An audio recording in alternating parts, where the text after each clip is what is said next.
कंस का वध करते हैं और कंस का वध करके मामी अस्थि और प्राप्ति को समझाते हैं, सांत्वना देते हैं। लेकिन पत्नियां कहाँ मानने को, पति कितना भी बुरा क्यों ना हो, लेकिन पत्नियां अपनी पति की बुराई नहीं सुन सकती।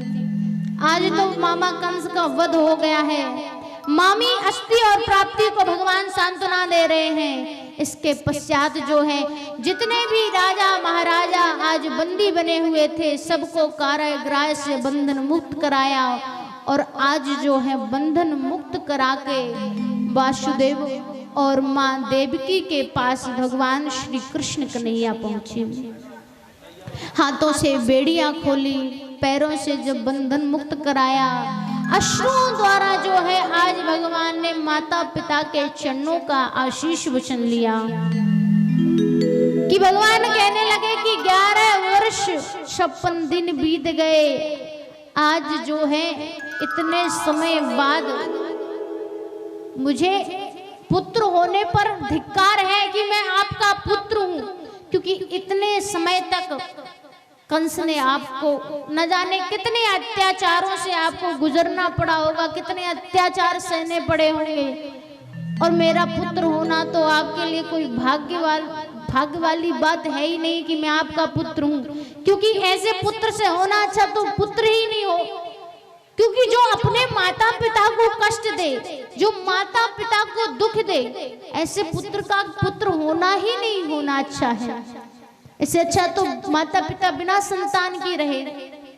माता पिता आज भगवान श्री कृष्ण को समझाते हैं कि देखो पुत्र, विधि का जो लिखा हुआ है, विधि का जो लेख लिखा हुआ है वो तो निश्चित है। जितने पाप मैंने किए थे उन पापों को मैंने भोग लिया है, और अब जिन कार्यों के कारण तुम्हारा इस पृथ्वी पर आगमन हुआ है, अवतार हुआ है, उन्हीं कार्यों को तुम अपने आगे बढ़ाते हुए उन कार्यों पर जो है ध्यान रखो, ध्यान दो। और सबसे पहली बात कि व्यक्ति अगर किसी का हित करता है तो आप समझ लीजिए सबसे पहले हित उसके ही परिवार का होता है। इसलिए सर्वप्रथम आज मथुरापुरी का राजा घोषित किया जाए। मथुरापुरी का राजा किसको बनाया जाए, भगवान पूछते हैं वासुदेव जी से, पिताजी से आज्ञा लेते हैं। तो उस समय जो है भगवान से वासुदेव जी कहते हैं कि पुत्र आप और हम यदुवंशी हैं, और भोजवंशी राजा के होते हुए यदुवंशी राज्य नहीं कर सकते हैं, इसलिए जो है इस राज्य का राजा, मथुरापुरी का राजा, राजा उग्रसेन को बनाया जाए। आज राजा उग्रसेन को राज्य गद्दी सौंपी, तिलक बंधन हुआ।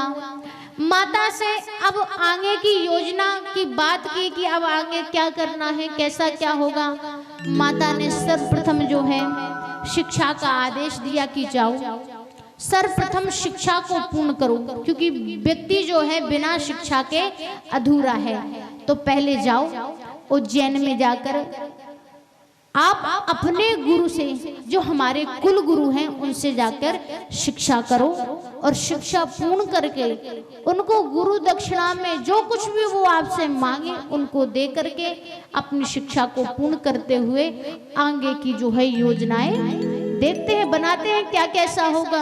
जैसे ही प्रभु की कृपा होगी सब कुछ होगा, क्योंकि व्यक्ति इस संसार में आया है तो जाना है, लेकिन जाने से पूर्व सत्कर्म करके जाना है, सत्धर्म करके जाना है। ये विचार व्यक्तियों को अवश्य करना चाहिए। भगवान ने जब माता के वचन सुने तो आज भगवान जो है उज्जैन की यात्रा करते हैं और गुरु संदीपनी जी के यहाँ पर प्रस्थान करते हैं। गुरु ग्रह पढ़ने गए रघुराई, अल्पकाल विद्या सब पाए। आज 64 दिनों में भगवान ने अध्ययन पूर्ण कर लिया। एक छोटे से बालक को 25 से 30 वर्ष लग जाते हैं शिक्षा पूरी करते करते, डिग्रियां हासिल करते करते, लेकिन भगवान ने 56 दिन में ही शिक्षा को पूर्ण किया। क्योंकि जब गुरु संदीपनी उनको पढ़ाने का पाठ बताते थे कि आज फलाना फलाना श्लोक फलानी बात, तो भगवान जो है गुरुजी से कहते हैं कि गुरुजी कल फलाना फलाना पाठ पढ़ाया जाएगा, कल फलानी कथा होगी। भगवान की इस बात को सुनकर गुरुजी ने गुरु माँ से कहा कि ये जो बालक है ना, ये कोई मायावी बालक है, जब भी मैं इसको कुछ पाठ पढ़ाता हूँ तो ये अगले दिन का बता देता है। अच्छा एक बात बताओ, जब इसकी शिक्षा पूरी हो जाएगी और ये गुरु दक्षिणा में जब कुछ मांगना पड़ेगा इससे, तो क्या मांगे? तो गुरु माँ कहती हैं कि जो हमारा पुत्र समुद्र में डूबकर मर गया था, तो जब ये जाने लगे और आपसे कुछ कहे कि मांगे गुरु दक्षिणा में क्या दे हम आपको, तो उस समय अपने मरे हुए पुत्र को, खोए हुए पुत्र को वापस लाने का आप इनको वचन देना। बोले मैं तो ऐसा कुछ वचन मांगूंगा ही नहीं। अरे मैं तो शिक्षाप्रद बातें बताता हूँ। व्यक्ति शिक्षा करेगा और शिक्षा को जब प्राप्त कर लेगा तो कुछ अच्छा योग बन जाएगा, तो उसमें ही मेरी प्रसन्नता छुपी हुई है। आगे फिर भगवान की इच्छा। तो मैं तो नहीं कुछ मांगूंगा, लेकिन तुम अवश्य मांग लेना, लेकिन मैं नहीं मांगने वाला। आज भगवान ने 64 दिन में अध्ययन को पूर्ण किया। भगवान जब जाने की अनुमति लेने लगे गुरुजी से और कहा कि गुरुजी मांगिए, क्या चाहिए आपको? तो उस समय शांतिपनी गुरुजी ने कहा कि जो मांगना है वो आपकी गुरु माँ मांगेंगी, हमें तो कुछ नहीं चाहिए। गुरु माँ जी के पास गए, गुरु माँ से कहा माँ मांगिए क्या चाहिए? बोले मेरा खोया हुआ पुत्र मुझे वापस लौटा दो, जो समुद्र में डूबकर मर गया था। भगवान समुद्र किनारे गए, समुद्र देवता से आग्रह किया, विनती की, निवेदन किया। तो उस समय जो है समुद्र देवता कहते हैं कि ऐसा तो कोई बालक जो है समुद्र में डूबकर मरा ही नहीं, क्योंकि जब व्यक्ति समुद्र में डूबकर मरता है तो समुद्र उसको बाहर फेंक देता है। तो यहाँ तो ऐसा कोई बालक आया ही नहीं। लेकिन हाँ, हो सकता है एक जो है बहुत ही विशाल राक्षस इस समुद्र में रहता है, तो हो सकता है उस राक्षस ने जो है गुरु के पुत्र को खा लिया हो, निगल लिया हो। तो आप जाके उस राक्षस से, शंखासुर के नाम का राक्षस था, उस राक्षस के पास जाइए, आप उनसे पूछिए। अगर हो सकता है तो आपके गुरु के पुत्र को जो है उसी ने ग्रहण कर लिया है, खा लिया है। भगवान जो है समुद्र में प्रवेश करते हैं, शंखासुर के नाम के राक्षस को जो है कहते हैं कि गुरु के पुत्र को लौटाइए।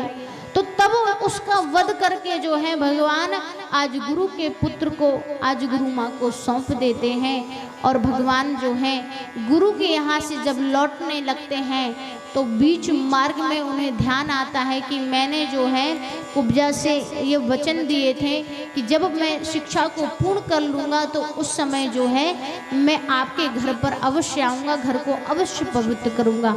भगवान आज कुब्जा के घर गए और कुब्जा के घर जाकर जो है आज भगवान ने कुब्जा के घर को पवित्र किया, अधिक समय तक रमण विहार किया। और इसके उपरांत जो है आज इतने वर्षों के बाद पुनः भगवान श्री कृष्ण कन्हैया लाल माँ देवकी के पास जा रहे हैं उनसे भेंट करने के लिए। यहाँ माँ देवकी जो है बड़ी प्रसन्न है कि आज प्रथम बार मैं अपने हाथों से अपने लाला को जो है भोजन कराऊंगी। लेकिन माँ यशोदा को सब कुछ पता है कि लाला को क्या प्रिय है, लेकिन माँ देवकी को नहीं पता है कि मेरे लाला को क्या प्रिय है। इतने वर्षों तक तो वो नंद यशोदा का बालक था, लेकिन जब अब लौट कर आ गया है तो अब उसके लिए ऐसा क्या बनाऊं जो उसको अच्छा लगे, उसको प्रिय हो, मुझे तो कुछ पता ही नहीं। तो सारे पकवान आज माँ देवकी बनाती हैं और बहुत बड़ी थाल में जो है थोड़े थोड़े भोजनों को परोस करके लाती हैं। आज उनके साथ साथ उद्धव जी भी आए हुए हैं, उद्धव जी, बलराम जी। और आज भगवान श्री कृष्ण कन्हैया भोजन के लिए बैठते ही हैं, भोजन की थाल आती है और भोजन की थाल में सब कुछ है। 56 प्रकार के व्यंजन थाल में रखे हुए हैं। लेकिन जब माँ देवकी एक कटोरे में माखन लेकर आती हैं और थाल में माखन परोसती हैं तो उस माखन को देखते ही आज ब्रज के वासियों की, माँ यशोदा की, नंद बाबा की, गोपियों की, राधा की याद जो है भगवान को आने लगती है। और जब याद आती है तो आंखों से अश्रु बहने लगते हैं, नेत्र सजल हो जाते हैं। उद्धव जी देखते हैं कि कन्हैया रुदन कर रहे हैं, रो रहे हैं। तो उद्धव जी कन्हैया से कहते हैं, अरे तुम तो कितने वीर हो, ज्ञानवान हो, लेकिन इतने ज्ञानवान होने के बावजूद भी तुम एक स्त्री की भांति रो रहे हो, रुदन कर रहे हो। अरे ये पुरुष को ये सब चीजें शोभा नहीं देती हैं, पुरुष तो कठोर होते हैं। तो उस समय जो है कन्हैया कहते हैं कि मित्र उद्धव, लगता है आप ज्ञान में तो सर्वोपरि है, ज्ञान के भंडार हैं, लेकिन अभी तक इस ज्ञान के परे आपने प्रेम को पहचाना नहीं है कि आखिर प्रेम क्या है, ममता क्या है। आपके भीतर ममता का भाव है ही नहीं। लेकिन जब आपको ममता का भाव पता चलेगा ना, प्रेम का भाव पता चलेगा ना, तो जिस प्रकार में आज यहाँ बैठकर गोपियों की याद में, राधा की याद में, माँ यशोदा की याद में रो रहा हूँ ना, इसी प्रकार आप भी, आपके आंसुओं से अश्रु की धारा बहेगी। अगर आपको ममता का भाव पता चलेगा कि ममता होती क्या है। और साथ ही साथ कई दिन बीत गए हैं, गोपियों की, माँ यशोदा की, राधा की, नंद बाबा की, ग्वाल वालों की, सखाओं की कोई खबर नहीं मिली। क्या मित्र उद्धव तुम मेरा एक काम करोगे? तुम ब्रज में जाओगे और जाकर के मेरा पत्र मेरी माँ यशोदा और नंद बाबा को बताओगे, मेरी कुशलता, मेरी वीरता की कहानियां क्या तुम नंद बाबा, माँ यशोदा तक पहुंचा दोगे? बोले क्यों नहीं। भगवान ने प्रेम पत्र लिखा, सबकी कुशलता पत्र में पूछी और पत्र को लिख करके उद्धव जी को सौंप दिया। और उद्धव जी को सौंप करके आज जो है अपना पीला पीतांबर उद्धव जी को उड़ा देते हैं, अपना मोर मुकुट जो है उद्धव जी को पहना देते हैं, ताकि जब उद्धव जी ब्रज में प्रवेश करें तो कोई उनको प्रवेश करने से रोके ना, ताकि तब उनको ये पहचान हो जाए कि ये कन्हैया द्वारा भेजा गया उनका संदेशा है। आज उद्धव जी जब जाते हैं तो दूर से मोर पंख को देखकर, पीले पीतांबर को देखकर गोपियां दौड़ी दौड़ी आती हैं, क्योंकि गोपियां यमुना किनारे जो हैं उनकी प्रतीक्षा में दिन रात बैठा करती थी कि अब मेरा कन्हैया आएगा, अब मेरा कन्हैया आएगा। लेकिन जब कन्हैया नहीं आते थे तो गोपियां लौट जाया करती थी। लेकिन आज इतने दिनों के बाद कन्हैया आए हैं, मोरपंख को देखा और पीले पीतांबर को देखा, धुंधला धुंधला चेहरा नजर आ रहा है, क्योंकि गोपियां इतने दिनों से रुदन कर रही हैं, आंखों से जो है मोतियों की तरह आंसू बह रहे हैं, आंसू बंद नहीं हो रहे हैं, जिस कारण आंखों में नमी आ जाती है, कमजोरी आ जाती है, धुंधला धुंधला दिखाई दे रहा है कि कन्हैया रथ में बैठे हुए आ रहे हैं। और जैसे ही रथ को आता देखा, रथ को चारों ओर से जकड़ लिया कि कन्हैया इतनी देर लग गई आने में, अरे इतना बड़ा कष्ट देते हुए लाज नहीं आई, शर्म नहीं आई, नाना प्रकार की गालियां देने लगी ब्रज की गोपियां कन्हैया को। तो उस समय जो है उद्धव जी कहते हैं कि मैं तो कृष्ण का संदेशा लेकर आया हूँ, मैं कृष्ण नहीं हूँ, मैं तो कृष्ण का मित्र उद्धव हूँ, मैं तो उनका सहयोगी हूँ। अरे गोपियों, मैं तो नंद बाबा, माँ यशोदा, गोपियों के लिए जो है संदेशा लेकर आया हूँ भगवान का।